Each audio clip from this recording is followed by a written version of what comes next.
We Do Biz en live du CES à Las Vegas, mais avec les Français. Igor Duc, bonjour. Bonjour Julien. Alors Igor, tu es le fondateur, le cofondateur, je sais pas, tu me l'as pas dit d'ailleurs, de Native Union. Si, tu es cofondateur puisque vous êtes deux avec des parcours bien particuliers. J'aimerais bien que plutôt que je le fasse moi, que tu nous fasses le pitch de l'entreprise et un peu de storytelling aussi. Raconte-nous un peu comment c'est né Native Union. Bien sûr, donc écoute, ça fait 7 ans déjà que Native Union est né. Moi j'étais à Hong Kong déjà à l'époque, je fabriquais des meubles, j'éditais en fait des meubles de jeunes designers français. Et John, mon business partner, qui quelque part, lui était aussi dans le monde de l'outdoor, il faisait des barbecues de luxe. Donc en fait on est arrivé dans cette industrie sans ne rien connaître du tout et avec des sensibilités notamment matériaux très différentes. Donc, alors tu parles d'industrie, donc on est dans le mobile. Hein. Qu'est-ce qui vous a amené du meuble au mobile ?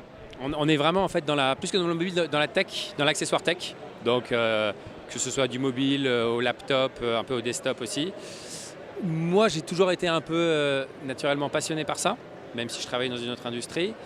Et ce qui nous a amené, c'est un accident un peu heureux, on va dire. On a développé un produit il y a 7 ans qui s'est vendu à 2,5 millions d'exemplaires qui s'appelle PopPhone. Je ne sais pas si vous vous rappelez ces gros combinés rétro. Alors il y en a dans toutes, chez tout We Do Biz. Hein.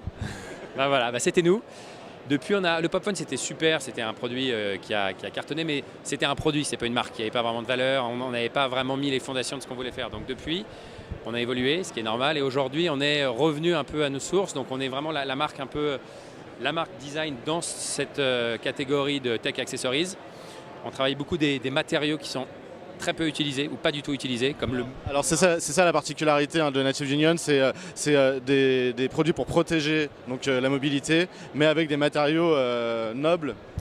Voilà, en fait on veut rendre l'expérience mobile autour avec les accessoires une expérience pas seulement utilitaire mais vraiment une expérience de plaisir. Un peu comme finalement mettre une jolie ceinture plutôt qu'un morceau de ficelle. C'est la même chose, ça tient aussi bien. Donc pour ça, il faut que la qualité des produits soit bien, l'esthétique soit bien, mais qui performent aussi évidemment de manière aussi bonne qu'ils sont beaux. Donc par exemple, je vais prendre un exemple. Alors c'est vraiment une approche de designer, hein. C'est-à-dire qu'on rend le produit beau, mais on le rend aussi fonctionnel. On n'est pas que dans l'esthétique. Exactement, et c'est une balance compliquée parce que si on fait un produit trop beau, mais qui ne tient pas la route derrière, on est vu comme juste vraiment un studio de design.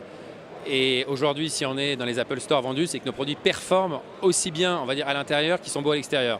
Et c'est un peu notre spécificité, c'est qu'on est moitié d'ingénieur, moitié de designer, et on essaie vraiment de combiner les deux. Alors pour donner un exemple concret, tu as une montre, donc tu as une Apple Watch à la main. Parle-nous de ce bracelet là. Ça représente assez bien en fait ce qu'on fait. On essaie de faire des produits qui transitionnent naturellement entre la vie pro et la vie privée. Donc ce bracelet, c'est un bracelet assez chic, en cuir argentin. Alors il va falloir que tu lèves bien ton bras parce que sinon on ne verra pas la caméra. Voilà, là c'est bien, là c'est nickel. Je peux aller au bureau, je peux aller voir mon banquier, il est chic. Mais si ensuite je vais entre midi et 2 à la gym ou si je veux faire un marathon, mon problème c'est que normalement je dois changer mon bracelet. Donc là par exemple ce qu'on a développé, et c'est typique de la manière dont on travaille chez Native Union, on a développé un sandwich qu'on a breveté qui est un matériau suisse à l'intérieur, ultra technique, qui s'appelle un FKM. Qui n'est pas un silicone, qui est un autre matériau.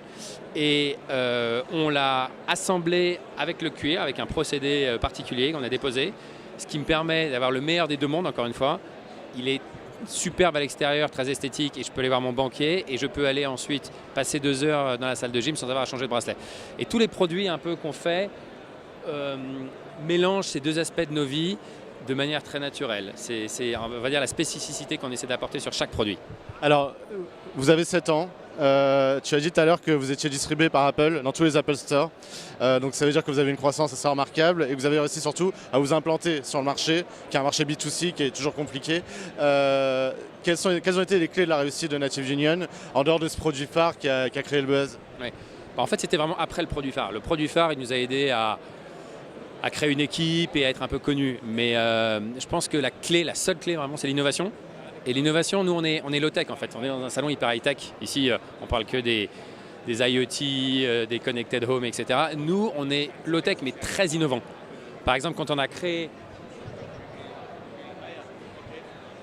case en marbre, on a passé plus d'1 an à développer ce carpaccio de marbre nous-mêmes, à développer des machines pour réduire le marbre sur une épaisseur de 0,8 mm pour pouvoir être les premiers à sortir une case en marbre véritable. Donc c'est de l'innovation low-tech, assez volontaire. Et c'est la clé du succès, c'est qu'on est très discipliné sur ce qu'on sait faire. Donc le succès, c'est de se concentrer, d'être focus sur son savoir-faire et de bien le faire. De le faire en tout cas mieux que les autres. De le faire mieux que les autres, mieux que le voisin. Alors on est chez les voisins, on est aux États-Unis. Vous avez lancé un bureau aux États-Unis récemment. Est-ce que vous avez des clés de réussite pour s'implanter aux US?